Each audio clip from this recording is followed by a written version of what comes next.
Ok, veamos entonces ahora algunos ejemplos de transformaciones lineales. Entonces, estos ejemplos van a ser tal vez los más básicos que vamos a ver. Por ejemplo, si tenemos cualquier dos espacios vectoriales V y W, siempre podemos definir la transformación lineal constante que a todo elemento del espacio vectorial V le asigna el elemento cero, el elemento neutro de W. Eso es una transformación lineal, pues como vimos en el ejemplo anterior, cero más cero es cero. Y si entonces la condición de que preserva la suma, se preserva precisamente por esa condición que parece un poco trivial, pero es importante, ¿verdad? 0 más 0 es 0.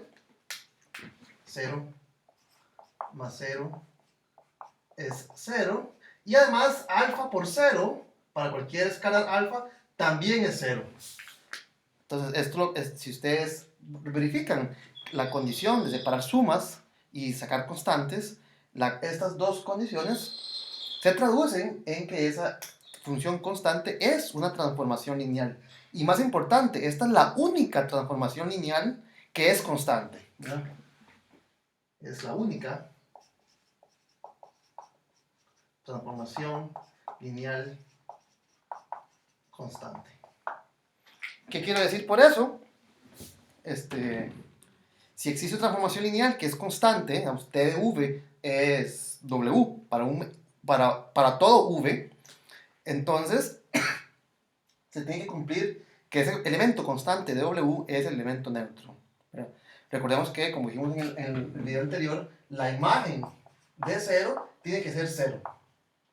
Y por lo tanto, si va a ser constante, tiene que tomar este valor en particular al evaluarlo en este elemento del espacio de salida. Entonces, es un ejemplo un poco tonto, por decirlo así, un poco sencillo, pero vea que no es tan trivial.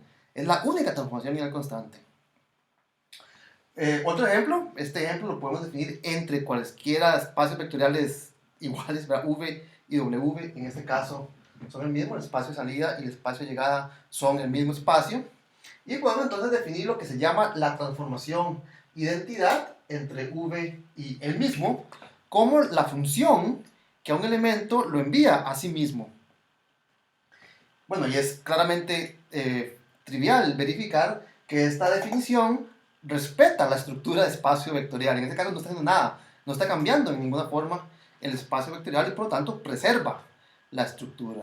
Separa sumas en sumas y saca constantes. Estos dos ejemplos son un poco básicos, pero son importantes al menos mencionarlos.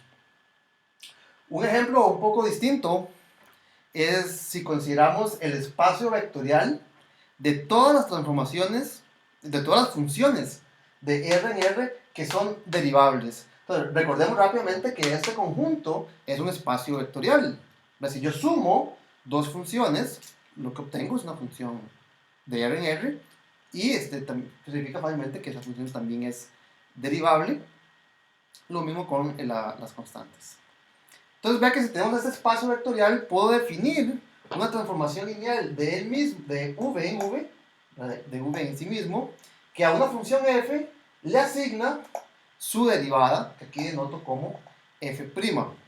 Entonces, si han llevado un curso de cálculo, es usual que hayan escuchado la frase que la derivada de una suma es la suma de las derivadas y que la derivada saca constantes. Entonces, esta propiedad que he escrito acá, lo que está diciendo es que esta función que asigna a una función su derivada es una transformación lineal entre este espacio vectorial y sí mismo.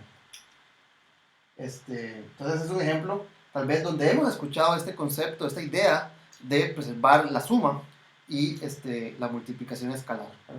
La derivada de la suma es la suma de las derivadas y por lo tanto esta función es una transformación lineal. Un ejemplo muy similar lo obtenemos con un ejemplo parecido, es con el caso de funciones integrables. Entonces yo reemplazo en este ejemplo, pongamos el ejemplo número 3. Si yo en este ejemplo reemplazo y considero todas las funciones que son integrables, tal vez voy a cambiar el nombre a esta función y en vez de llamarle d de derivada, le voy a llamar i de integral. Entonces, si yo defino, tal vez voy a tener la integral definida. Si yo tomo dos valores reales a y b y defino esta función como la que asigna a una función integrable su integral definida en el intervalo a, b, de nuevo, los que han llevado algún curso de cálculo reconocerán la frase que dice que la integral de una suma es la suma de las derivadas, la integral de una suma es la suma de las integrales, y que una integral saca constantes. Eso quiere decir que esta función que estoy definiendo entre el espacio vectorial de funciones integrables es una transformación lineal, en ese caso entre v y v. Estos son algunos ejemplos que tal vez han escuchado, por ejemplo, en el caso de la integral o en el caso de la derivada. Vamos a ver más ejemplos.